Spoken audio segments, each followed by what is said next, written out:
ഞാൻ ഇന്നലെ വീഡിയോയിൽ പറഞ്ഞിട്ടില്ലായിരുന്നു ഇന്നിവിടെ ചെറിയൊരു വിശേഷം ഉണ്ടെന്നത്. വേറൊന്നുമല്ലായിരുന്നു, വല്യമ്മയുടെ വീടിൻ്റെ ചെറിയൊരു പാലാച്ചായിരുന്നു കേട്ടോ.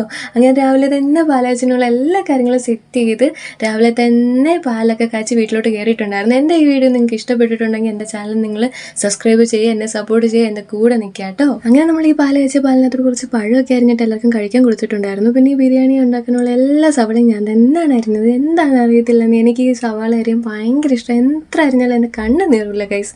അങ്ങനെ നമ്മളൊരു 4-5 കിലോ സവാളയൊക്കെ ആയിരുന്നു കൊടുത്തിട്ടുണ്ടായിരുന്നു.